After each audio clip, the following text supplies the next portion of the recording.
माझं स्वतःचं मत आहे, कोणी कुणाशी लग्न करायचं किंवा प्रेम करायचं हे संविधानाच्या चौकटीत प्रत्येकाला तो अधिकार आहे.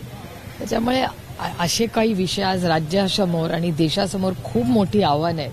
आज माननीय प्रधानमंत्री हे अमेरिकेत कालच परत आलेत, पण त्यांच्या सगळ्या मीटिंग्समध्ये टॅरिफ्सचा केवढा मोठा इम्पॅक्ट हा आपल्या देशावर होणार आहे हे एक खूप मोठं आव्हान आपल्यासमोर आहे. एक तर इकॉनॉमी स्लोडाऊन झालेली आहे, हे निर्मलाजींनी स्वतः डिबेटमध्ये कबूल केलेलं आहे.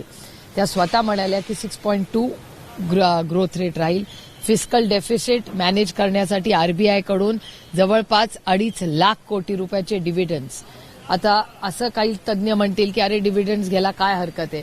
डिव्हिडंड्स कधी वापरतं कुठलंही सरकार, जेव्हा पैशाची कमतरता असते. हे देशपातळीवर बोलते, महाराष्ट्रावर मी आलेच नाही अजून अर्थव्यवस्थेवर बोलायला.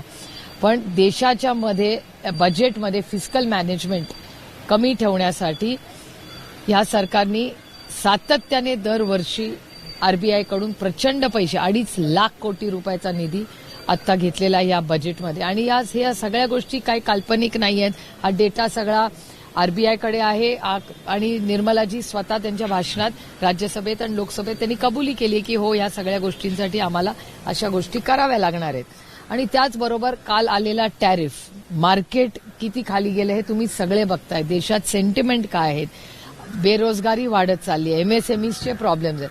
त्यामुळे मला विचाराल तर ह्या बाकीची काही बिलं आणण्याची ही वेळ नाही. ही वेळ देशाची इकॉनॉमी आणि अर्थव्यवस्था स्थिर करणं, कारण ह्या टॅरिफ्सवर खूपसा लोड आपल्या देशावर येणार आहे.